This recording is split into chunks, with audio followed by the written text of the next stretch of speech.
Hey guys, so today I just wanted to talk to you guys about what the 10 basic steps are to making an echo spread. And these are just the most basic, and obviously, for each one of these steps, there's going to be more instruction given to you guys about how to do specifically some of these things. So let's go ahead and get started. Okay, the first step in creating a spread, and just so you guys are aware, a spread is when you open up the book, there are two pages, the left and the right. Both of those pages have the same subject. So that's considered a spread. So the first step is that you have to create interview questions. Now you have to create two different sets of interview questions. The first set is for the teachers or the coaches or the advisor. So the basically the adult leaders of that group. Now there's going to be some spreads that don't really have a specific adult, and that's okay. If you don't, you could talk to one of the editors about ideas about who to interview instead.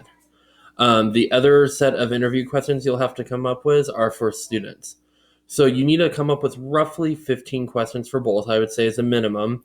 Now, you might not use all of those questions when you interview people, but it's always better to have more interview questions and more answers from people so that way you can use the best interview possible. And then when you are ready to have these interview questions, you need to have them approved by your copy editor, Alexis. Braces.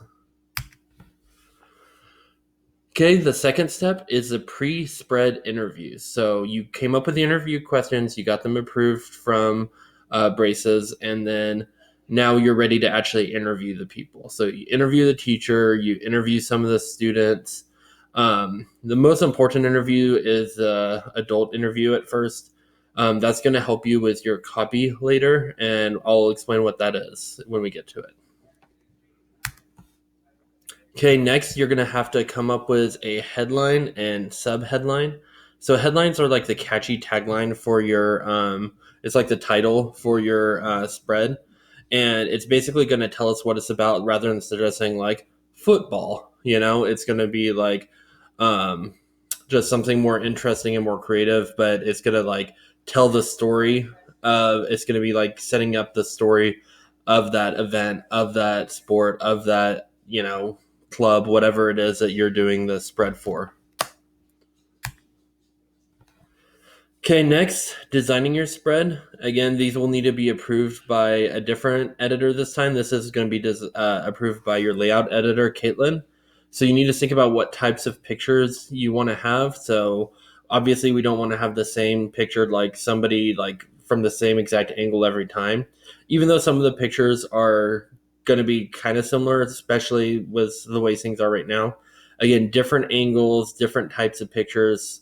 We're probably going to be including selfies, which we usually don't do, but just because, it's going to be harder to come by pictures, we're probably going to be using stuff like that. But you need to design what your page is going to look like. And again, we'll go over specifics about what common themes our pages need to have, how to space the photos, where to put your captions, just all that sort of stuff. There's a lot that goes into it, and we'll cover that later. Again, right now I'm just going over the steps so that way you know what all goes into making a spread to meet deadlines. Okay, next one is interview students and set up times to take pictures. I'm still working out a system for how we're going to do this, and I'm talking to some of admin to figure out what we're going to do for this, but you're going to use the questions that you came up with in your interview to interview the student. You probably won't use all of them, but just the most interesting ones. So you're going to have to interview them. You're going to have to take their picture. You're going to have to set up time to take their picture. And again, it could be virtual pictures that you do. You could do screenshots of the person. You can have them send you pictures. I would still prefer if we did a lot of the picture taking, even if it was screenshots of the person, like if they were like using their camera or whatever, and you took a screenshot while they were doing something. That would be awesome. Again, when people are doing something, it's always more interesting than when people are just like posing because it's not real. So we'll talk more about that later though. The next one is actually getting the photos. So you interviewed the person, you set up a time to get the photos, and now you're going to take the photos. Normally we'd be using really nice cameras. And maybe we will if we go back. But as of right now, we're going to be getting photos again by collecting them from people, using our computers, using cell phones, and possibly using a drone that I'm going to be ordering. Whenever you get photos, you have to get them approved from our photography editor Eric, and before we could put it on the page. Okay, writing captions. Captions are basically telling you who's in the picture, what they're doing, what their thoughts are at the time, so you get a quote from them and something interesting about them. Again, there's like a kind of a formula to it, but we'll go over what that is. And again, in order to get your captions on the page, you need to get them approved from your copy editor, Braces. Okay, writing the copy. The copy is the story of your spread. So what kind of story are you going to be telling? Is it going to be inspirational? Is it going to be emotional, informative? There's lots of different ways, but again, the copy will need to be approved from Braces as well. Okay, number 9, coming up with a sidebar, question, and infographic. Sidebars are just like a little separate part of your spread that just like has one question that you ask multiple people, so you get different perspectives on the same question. Infographics are going to be something new to our returners. They're going to be like graphs, pie charts, and any other graphics that give us information or tell a story about about the spread that you're working on. So again, photos of the people that you interview will need to be approved by Eric, and then the questions and infographics are going to need to be approved by the layout editor, Caitlin.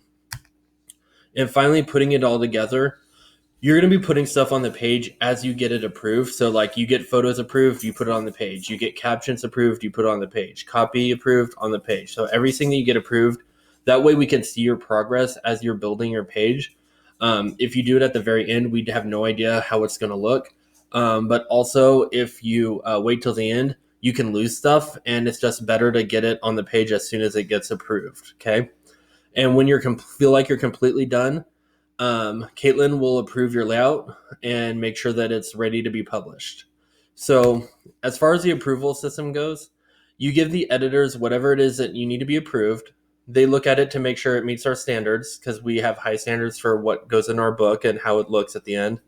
Is there something wrong with it? They're going to tell you, and it's not anything personal. They just want to do what's best for our book. So they're going to tell you what you need to do to fix it. Or sometimes if it's a photo, sometimes some photos we can't use, but they'll at least give you a reason why we can't use it. Maybe it's too blurry. Maybe we can't see the person's face enough. There's several reasons why a photo might not be usable for the yearbook. But again, we're going to tell you why we can't use it, or if it's like writing, what you needed to do to fix your writing. And if it looks good, they'll give you the confirmation that it's page worthy before they would sign pictures and give it back to you. Obviously, we're probably going to have to do something a little different this time around, but that's the basics of it. So I just want to make sure that you guys kind of are aware of what all goes into making the spreads. There's a lot, and we'll go into more detail on how to do all these individual things over the next week or two. But aside from that, if you have any questions, let me know through Remind. You can email me, but just make sure that you guys are all good to go. Thank you guys, and have a good one.